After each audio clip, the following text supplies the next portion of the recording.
One Wall, Two Jails comes from some graffiti that I spotted on the separation wall in Israel and Palestine.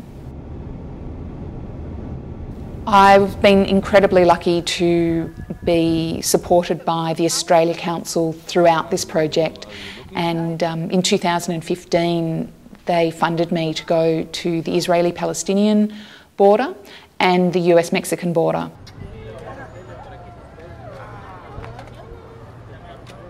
Michelle's work's very much part of a long tradition, linking back to artists like Howard Arkley, and in her role as, I'd call her an urban flaneur, somebody who walks the cities, Michelle sees irony and dark humour and, in some cases, impending doom.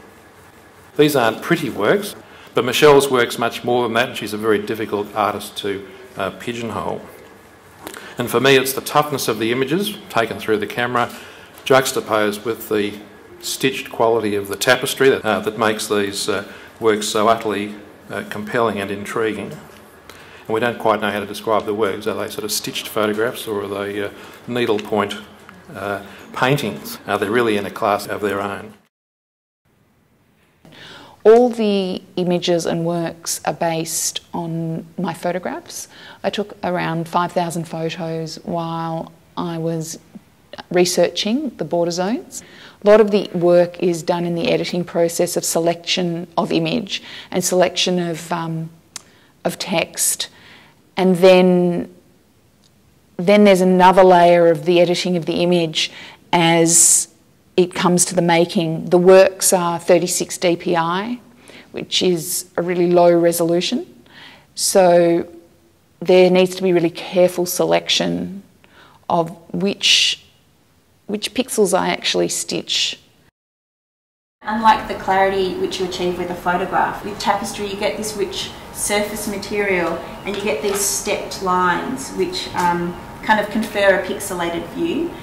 There is this quantity of images, the quickness of images, and then that contrasts very strongly with the slowness of the medium, because it is slow, and that does bring up that contrast of the digital and the kind of analog, I guess, more overtly. She shares this same imperative, which is, to show something about the vernacular of place and how it informs us. And how she does that is by focusing on and by journeying in and around a specific place. A kind of a documentary approach, or a sense of map making that reveals a very kind of human narrative.